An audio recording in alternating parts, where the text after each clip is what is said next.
estás en Alicia en los opuestos de la existencia. El día de hoy tenemos una sesión de reducción de estrés que está enfocada en el ascenso a la montaña, que está en el libro de Mujeres que corren con lobos. Y también tenemos una meditación guiada, entonces vamos a hacer 2 ejercicios prácticos muy bonitos el día de hoy. Vamos a empezar primero con una reflexión que nos invita a retomar un concepto que hemos estado revisando, si ustedes siguen mi contenido, sobre la identidad. Cuando no sabes quién eres, cualquier camino parece demasiado. Tu energía no se fuga por actividades, se fuga por identidades rotas.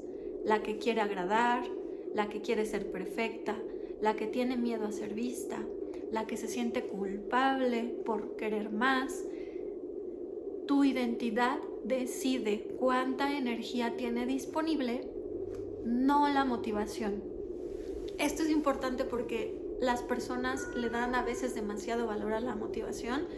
Sí es una herramienta que en algún punto me gustaría retomar, porque claro que tenemos ejercicios y claro que hay formas en las que puedes mejorar tu motivación.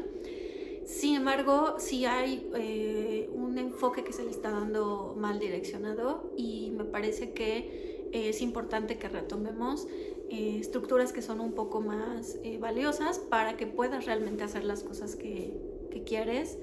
Y en ello se encuentra justo que encuentres tu identidad auténtica.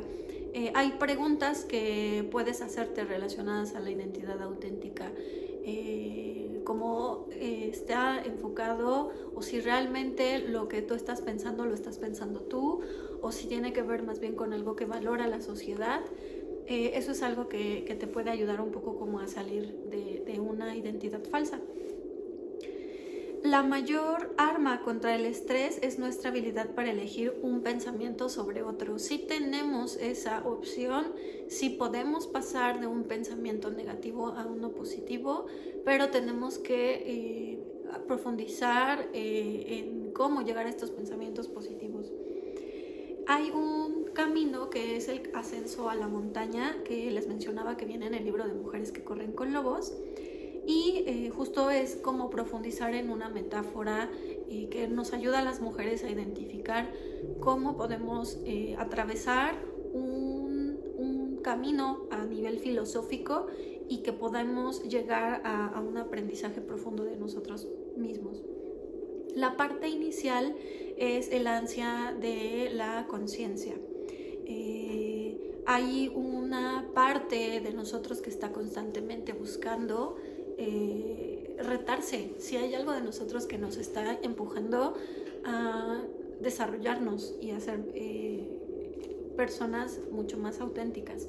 Esa parte es el ansia, y el ansia la podemos usar como un impulso para poder partir. Después, a la mitad de la montaña, encontramos los desafíos y la demostración de lo aprendido. Es el momento donde todo se complica, donde a lo mejor estamos un poco ya cansados o incómodos.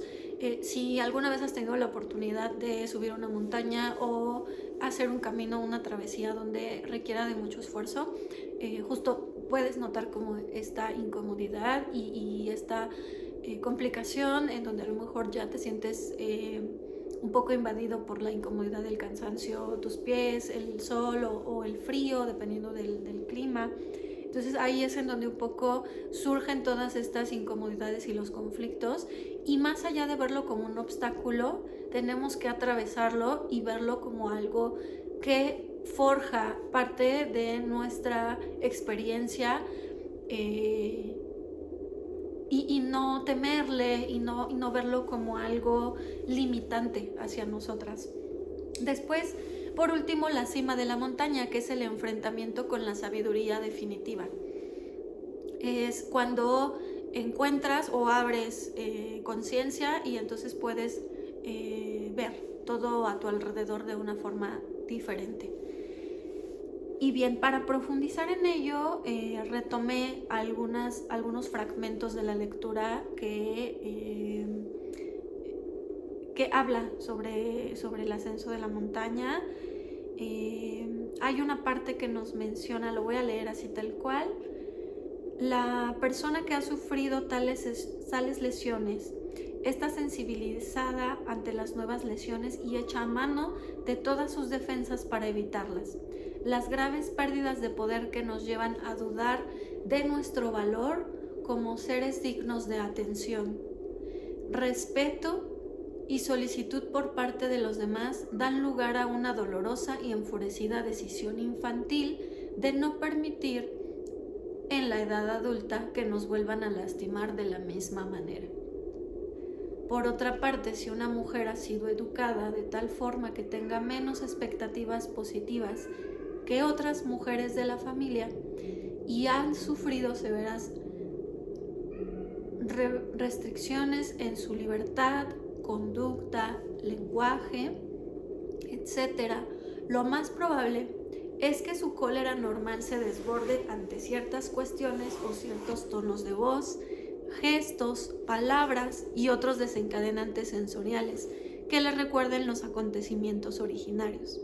A veces pueden deducirse las heridas infantiles sufridas por los adultos, examinando cuidadosamente por qué asuntos o cuestiones estos pierden racionalmente los estribos. Tenemos que utilizar la cólera como fuerza creativa.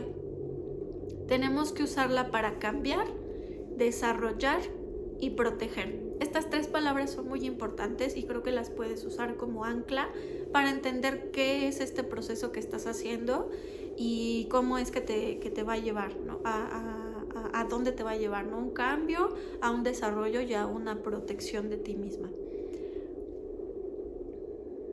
Ahora, una vez que logras entender esta parte, tanto si una mujer está abordando una exasperación del momento como un arrebato, como si lo hace de alguna forma ya prolongada y dolorosa, la perspectiva de la curandera en sí misma, cuando hay serenidad, puede haber aprendizaje y soluciones creativas. En cambio, si hay un violento incendio por dentro o por fuera, este lo quema todo y no deja más que cenizas.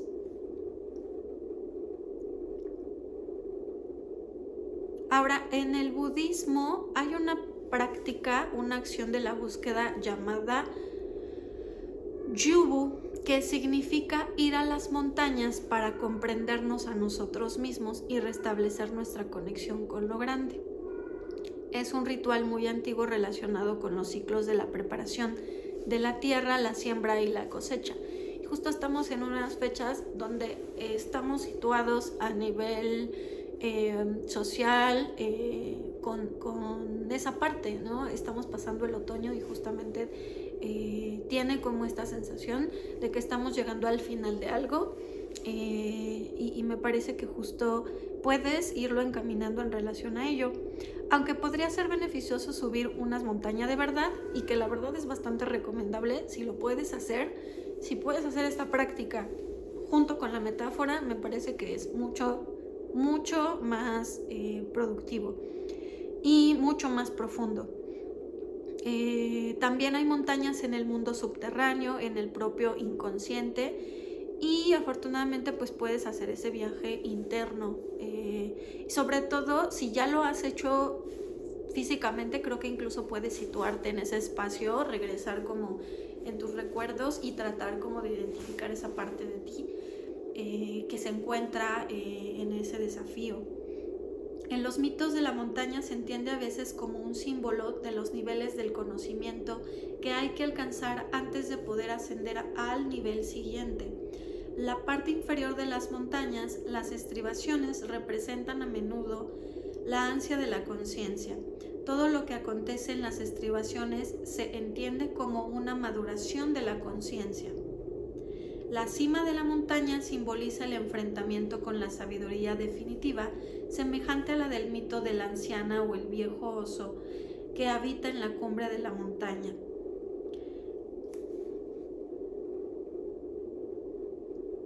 Por consiguiente, es bueno subir a la montaña cuando no sabemos qué otra cosa más podemos hacer.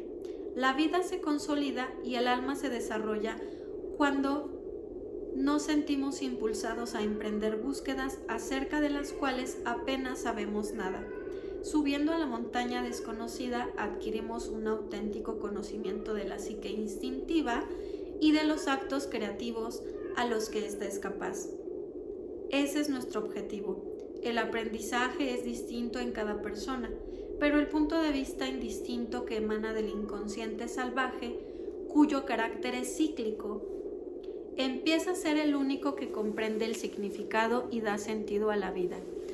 ¿Dónde podemos encontrar este proceso que nos hará libres? En la montaña. En la montaña encontramos las claves adicionales acerca de la manera de transformar el sufrimiento, el negativismo y los aspectos rencorosos de la cólera, todos ellos habitualmente percibidos y a menudo inicialmente juzgados.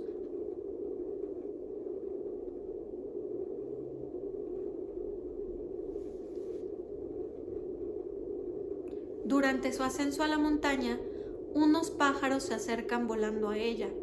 Son los Mue Botoque, los espíritus de los muertos que carecen de familia, que los alimente, los consuele y los ayude a encontrar el descanso.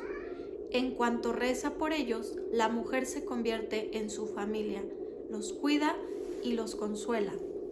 En cuanto reza por ellos, la mujer se convierte. Se trata de una manera útil de comprender a los muertos de la psique que no tienen familia. Son los pensamientos, palabras, ideas, creativos de la vida de una mujer que han sufrido una muerte prematura, lo cual es una de las causas más profundas de su cólera. Se podría decir en cierto modo que la cólera es el resultado de unos espectros que no han encontrado el debido descanso.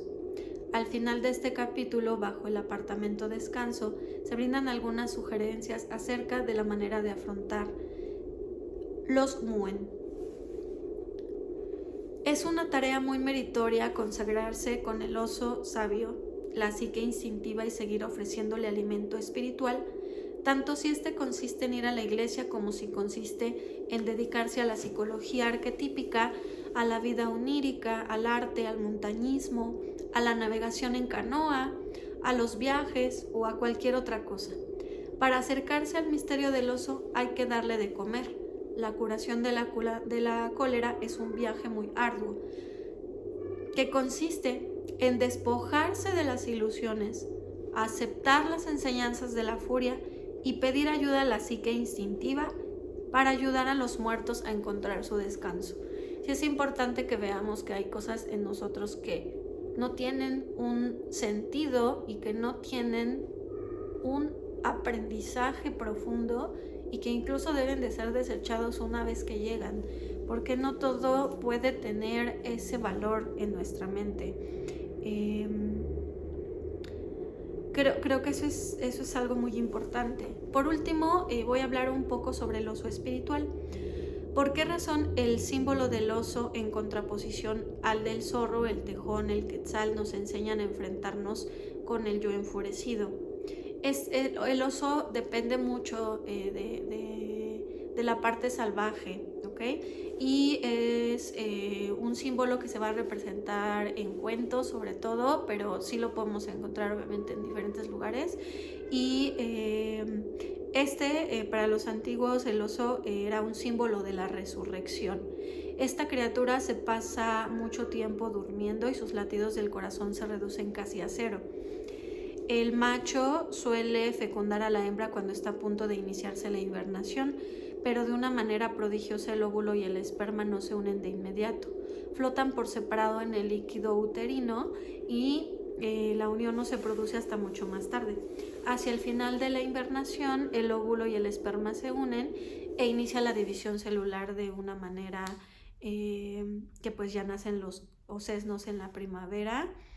Y pues es realmente maravilloso porque nos enseña esta parte de cómo ir lento, cómo ir despacio, pero también cómo resurgir a través de este camino de transformación, ¿no?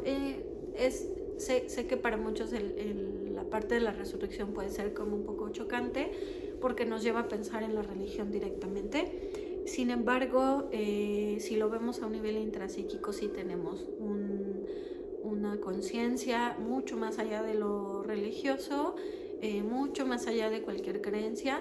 Podemos creer en la transformación de nuestros pensamientos porque existe la neuroplasticidad y nosotros realmente sí podemos cambiar, ¿no? El oso está asociado a muchas diosas cazadoras para que tú puedas encontrar arquetipos diferentes con los cuales te puedas identificar. Está Artemisa, está Diana de Grecia y Roma, Muerte y Jecotepetl, las divinidades del barro de las culturas americanas a latinas. Estas diosas otorgan a las mujeres el poder de rastrear, reconocer y excavar los aspectos psíquicos de todas las cosas. Para los japoneses el oso es un símbolo de lealtad, sabiduría y fuerza.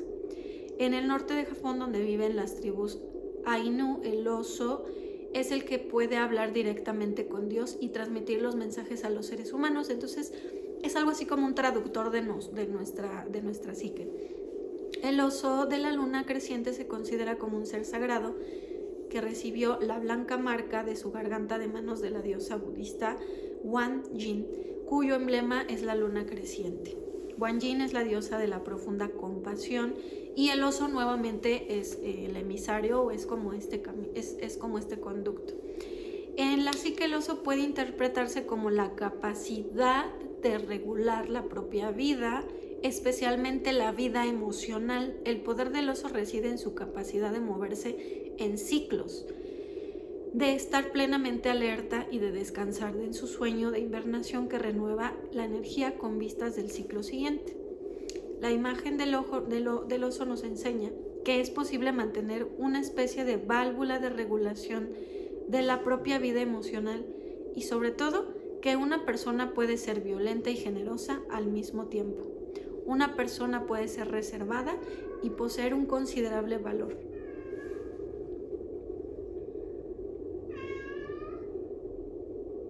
Ahora, por último, la psique del oso se puede interpretar como una capacidad de regular la propia vida, especialmente la vida emocional, y el poder del oso reside en su capacidad de moverse en ciclos y de estar plenamente alerta y descansar.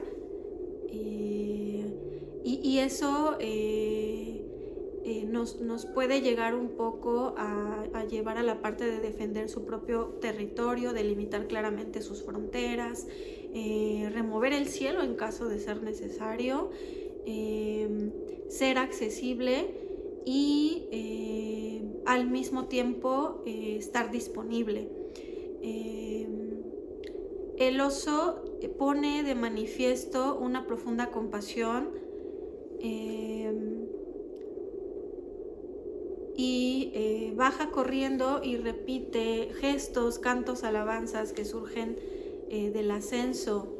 La emoción empieza un poco como a subir y entonces uno podría decir, mira lo que he conseguido, he hecho lo que tú me dijiste, he resistido. Entonces hay una parte de nosotros que puede verse en ese espacio y que puede ver cómo ha logrado el ascenso a la montaña y ha logrado resistir. Y creo que la resistencia nos permite también encontrar un poco la capacidad que tenemos para encontrarnos. La idea justo es encontrarnos, ¿no? Que nuestro espacio de refugio no sea para ocultarnos o para evadirnos, sino para encontrarnos. Ahora bien, vamos a pasar a la parte de la meditación de atención plena. Primero vamos a hacer un ejercicio de meditación, entonces les voy a pedir que cierren los ojos y que pongan mucha atención en su respiración y en su cuerpo. Van a poner los pies firmemente en el suelo, las manos en el regazo, cierras los ojos y solo observa tu respiración, solo mirándola sin manipularla. Sin manipularla, vas a ver cómo se asienta espontáneamente. Y ahora trae la conciencia a tu corazón justo en el medio del pecho. Y pregúntate mentalmente, ¿quién soy? permitiendo que cualquier imagen, pensamiento, emoción venga espontáneamente a ti. Ahora haz la pregunta: ¿qué quiero?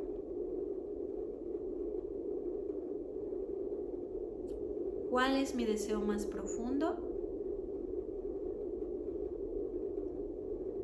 Una vez más, no buscando respuestas, permitiendo que cualquier emoción, sensación, imagen, pensamiento lleguen espontáneamente.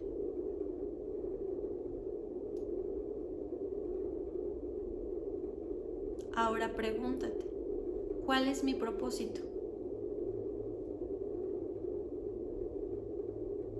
Permitiendo que cualquier sensación, imagen, sentimiento o pensamiento lleguen a ti.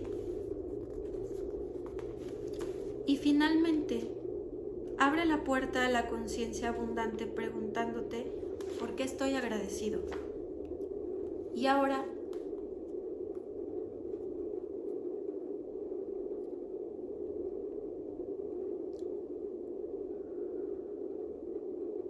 solo piensa en ese momento, ¿por qué estás agradecido?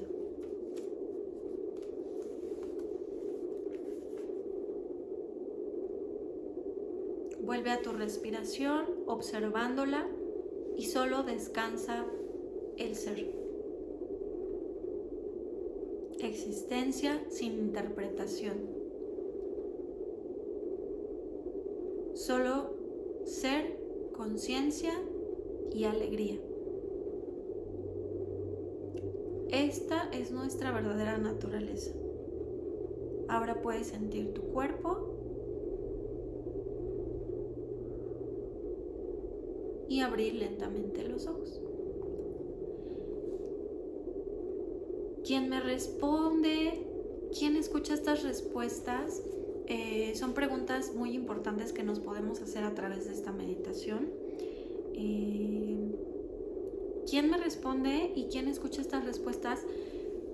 Después de la meditación, si conectas con estas preguntas, vas como a entender un poco como cuáles son estas etiquetas que tienes y que te están abrumando. No es crear más etiquetas, ¿no? Es como pregúntate, ¿quién está respondiendo eso? ¿Y quién soy yo? ¿No? Y vuelves a la pregunta importante. E ir pensando todo lo que no eres para que en la mente regreses al silencio de donde surgen todas estas experiencias, y entonces al final esta meditación no te da respuestas, sino disuelve las respuestas, todas falsas, y rompe con todas las capas de identificación que llegan a la presencia pura, que te llevan al ser silencioso que ya eres y a ese ser verdadero. No todas las meditaciones son para encontrar las grandes respuestas, ¿no? Y de hecho la gran mayoría de las meditaciones son más para disolución que para el encuentro de nirvana o el encuentro de la iluminación, ¿no? Es más a veces del otro lado, ¿no? De donde estamos un poco como tratando de sacar cosas de nuestra mente que nos están incomodando. Esta es una de esas meditaciones. Les voy a pedir como un favor especial en esta sesión que se suscriban al canal, porque estoy a muy pocos números de poder hacerlos en vivos y me gustaría poder llegar a ese número para poder hacerlos en vivos y que pueda hacer transmisiones mucho más constante en YouTube. Entonces yo se los agradecería mucho. Vamos a pasar a la última parte de la sesión de hoy, que es la parte de la gestión del tiempo. Para reducir el estrés es bien importante que sepas planificar, que tengas estrategias y que tengas estructura.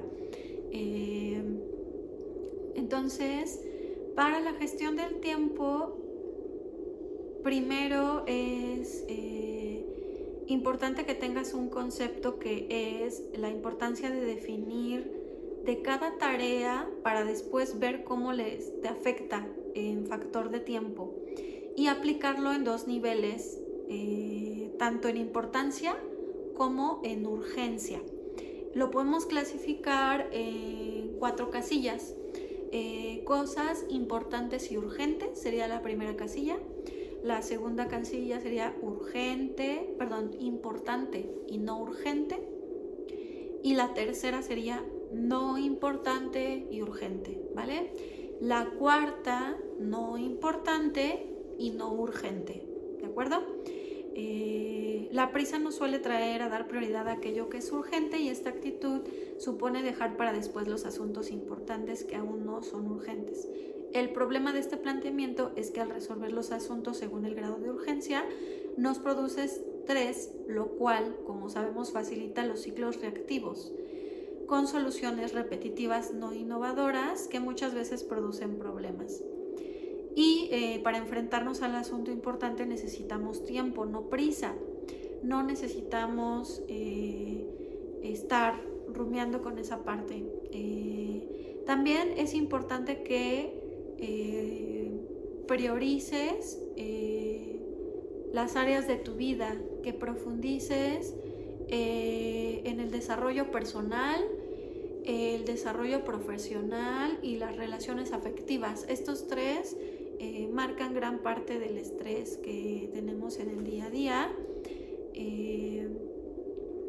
y nos ayudan un poco como a identificar también cuáles son las formas en las que podemos decir que no de forma asertiva, porque no podemos hacer todo el tiempo. Sí necesitamos también dejar de hacer cosas para poder darle prioridad a las cosas que son importantes. Hay 3 obstáculos en el proceso para establecer tus prioridades que te conviene pues empezar a atravesar. Las interferencias emocionales que hacen que la atención se dirija a lo que nos gusta y evite lo que nos gusta o es aburrido. Las interrupciones que se dan cuando otras personas intentan orientar nuestra atención hacia sus tareas o sus problemas, y los imprevistos, que son asuntos que se cuelgan de la lista de las prioridades y que aparecen y que pues realmente se pueden resolver de forma muy fácil, ¿no? Ahí es importante que identifiques cuáles son estos para que también puedas deshacerte de algunas cosas que a lo mejor pues no te estén haciendo mucho bien. Y por último, las multitareas. Es bien importante que no intentes hacer tantas cosas al mismo tiempo. Si hay algo que se tiene que tener en cuenta, es que la multitarea está relacionada con nuestra dificultad habitual de concentrarnos y estar atentos.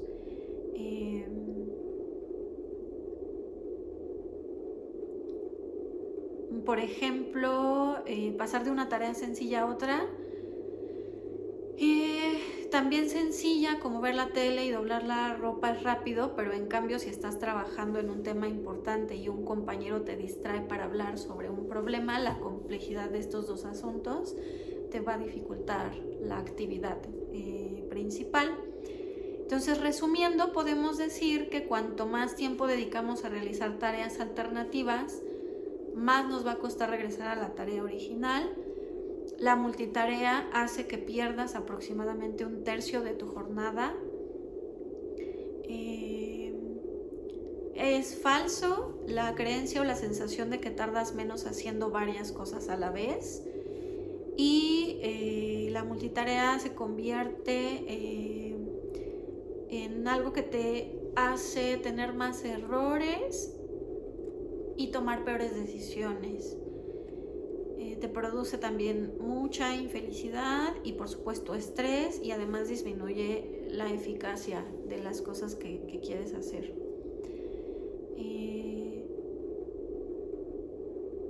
Como ejercicio de la semana, te voy a pedir que pongas una lista que diga ladrones de tiempo, y a lo largo de la semana identifiques si hay algún ladrón de tiempo que estés teniendo por ahí, que ya identificamos dónde se pueden encontrar, en las interrupciones, en los asuntos no urgentes y no importantes, en todos estos conceptos que hemos revisado.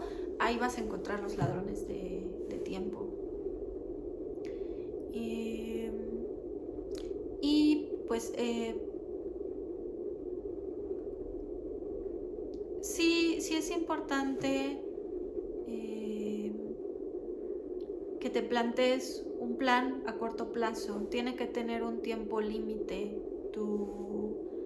tus actividades, incluyendo las actividades de meditación, que con frecuencia nos cuesta trabajo realizar. También tiene que tener una duración. Si no puedes más de 5 minutos, no te plantees hacer 1 hora. Llega a un intermedio, 15 minutos, después 20, después 1 hora, después un día, después un retiro espiritual de 3 días, después un retiro mensual.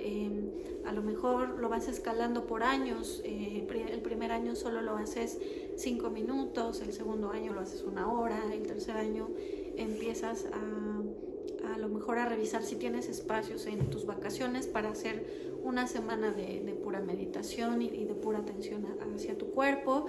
Si quieres llevarlo como a esos lugares también, ¿no? Como de práctica, pero la idea es que tu práctica de meditación en realidad pues sea algo que te acompañe durante el día, en tu vida cotidiana, ¿no? Pero sí te puedes trazar objetivos de esa forma, que te permitan tener un equilibrio entre la meditación y la vida cotidiana, y lo puedes ir integrando de esta forma, digamos como pausada. Hay buenas ideas en relación a cómo podemos dirigir nuestra atención de forma positiva a nuestras tareas. Sí creo que es importante que veas el propósito de solamente iniciarlo, porque a veces te quedas quizá con la idea de que inicio las cosas pero nunca las termino, y te recriminas y entonces ya no haces cosas y dices, es que para qué lo empiezo si no lo voy a terminar. Y la iniciación de las cosas sí hace que las cosas cambien. Si haces actos muy pequeños, muy chiquitos, 5 minutos, 1 minuto, 2 minutos de algo novedoso, tu cerebro cambia y genera conexiones neuronales para poder seguir aprendiendo eso. La comunicación consciente es bien importante en este proceso de identificación de nuestro tiempo. También nos va a permitir un poco regresar a la parte de las relaciones interpersonales, que es algo que nos puede producir mucho estrés. Entonces aquí hay algunas pautas para saber cómo me estoy comunicando con las personas, y que no sea una comunicación violenta, que sea una comunicación horizontal. Es qué estoy diciendo, es decir, a lo mejor tengo ganas o tengo un conflicto con una persona, entonces lo que quiero decirle es que me trato muy mal y no sé, ¿no? Como que hubo algo que te incomodó, pero sí tienes que estructurar qué es lo que quieres, qué es lo que estoy diciendo en este momento, ¿no? A lo mejor solamente es enojo, a lo mejor solo es rencor, ¿no? ¿Cómo lo estoy diciendo? ¿Cómo lo estoy diciendo? Es la herramienta de transformación en donde puedes crear un esquema diferente, creativo, para poder comunicarte. ¿Cómo me siento? Para entender desde qué lugar le estoy hablando, y saber que es algo que solo yo tengo. Y si yo quiero llevarlo al otro espacio, quiero que la otra persona se incomode conmigo, voy a tener que identificar primero mi emoción para que la otra persona entienda. Y si es válido que la otra persona se incomode conmigo, y es importante que las personas se incomoden con nosotros, que no te lo guardes. Regresando un poco a la parte de la lectura, puntualizar que muchas veces las mujeres hemos sido silenciadas en nuestro lenguaje, en nuestro comportamiento, en la forma en cómo reaccionamos, y que la idea es salirnos de ese molde. ¿Qué efectos tienen mis gestos y mis palabras en los demás? Si no te comunicas, si te retraes, si te niegas a una conversación, no solamente le estás negando al otro conectar contigo, sino te estás negando a ti misma. Entonces me parece que eso sí es importante tenerlo claro.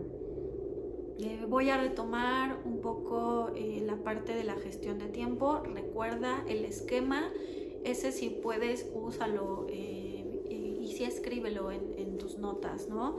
Importante y urgente, importante y no urgente, no urgente, no importante y urgente, y no importante y no urgente, ¿de acuerdo?